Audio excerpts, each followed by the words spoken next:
20 લાખ રૂપિયાનું ડ્રગ છે 200 ગ્રામની આસપાસ પકડવામાં આવ્યું છે. ક્યાંથી પકડવામાં આવ્યું છે અને ક્યાં આપવાના હતા? ટોટલ મુદ્દામાં કેટલાનો થાય છે? જી, ગઈકાલે ફુજી ક્રાઇમ બ્રાન્ચની ટીમે વટવા ઈસનપુર રોડ ઉપરથી એક આરોપી પાસેથી ઓલમોસ્ટ 200 ગ્રામ એટલે 199.45 ગ્રામ જેટલા એમડી ડ્રગ્સના જે જથ્થો છે એના પાસેથી એને રિકવર કરવામાં આવેલા છે, જેની કુલ બાજાર કિંમત ઓલમોસ્ટ 19 લાખથી વધુ ગણી શકાય એવી કિંમતના મુદ્દામાલ છે. હાલ એ જે આરોપી છે એ અહેમદાબાદ શહેરમાં એમપીથી આ ડ્રગ્સ લઈને કોઈને ડિલિવર કરતા એ પહેલાં જ ટીમે એને પકડી લેવામાં આવેલા છે અને આગળની જે પૂછપરછ અને જે ઇન્વેસ્ટિગેશન છે એ હાલ ચાલુમાં છે.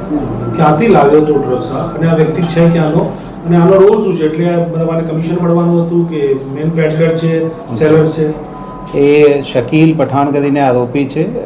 એ મૂળ રહેવાવાળા રતલામ મધ્યપ્રદેશના છે અને એને ત્યાંના એક આરોપી છે જેને આ ડ્રગ્સ અહીંયા મોકલવા માટેની સૂચના કરી હતી કે તમે ત્યાં જઈને જે સદરૂ જગ્યા ઉપરથી એની અટક કરવામાં આવેલી છે એ જગ્યા ઉપર એને મોકલવામાં આવેલા હતા કે ત્યાં જઈને એને ડિલિવર કરજો અને એના માટે એને કેટલાક પૈસા જે છે એ મેન આરોપી તરફથી મળતા હતા. રિસીવરની ઇન્ફોર્મેશન એને નહીં આપવામાં આવેલી હતી, એને ફક્ત ચોક્કસ જગ્યા ઇન્ફોર્મ કરવામાં આવેલી હતી કે તમે આ જગ્યા ઉપર રહેજો અને તમે સામેથી કોઈ કોન્ટેક્ટ કરશે એને તમે આ ડિલિવરી કરી દેશો.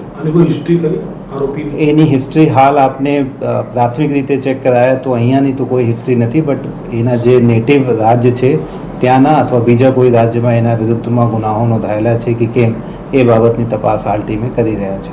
એ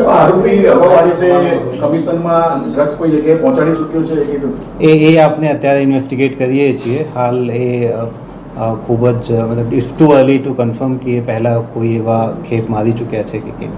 કેટલા રૂપિયા છે મળતા એક ટ્રીપના? આ ટ્રીપના કેટલા રૂપિયા મળ્યા? પ્રાથમિક પૂછપરછમાં 5,000 જેટલા અમાઉન્ટ એ ભાઈ કહે છે કે એને 5,000 રૂપિયા જેટલા મળવા માટે નક્કી થયા હતા. સર, એની લાઈફમાં બીજું કોઈ કામ ધંધો કરે છે કે પહેલું કામ હતું કે બીજું કોઈ?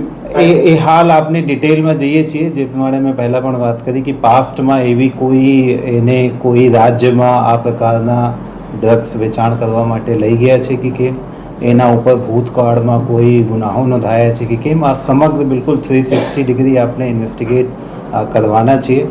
અને અહેમદાબાદ શહેર police, Ahmedabad Fuji crime branch આ ડ્રગ્સના દૂષણને કમ્પ્લીટલી ડામવા માટે આપણે કટિબદ્ધ છીએ અને અવારનવાર એવા કેસો કરીને અને જે કેસો આપણે કરીએ છીએ એમાં લાસ્ટ સુધી ઇન્વેસ્ટિગેશન કરીને જે ક્રાઇમ છે આ પ્રકારના જે દૂષણ છે એના ઉપર કમ્પ્લીટલી સ્ટ્રિક્ટલી એક્શન લેવામાં આવે છે.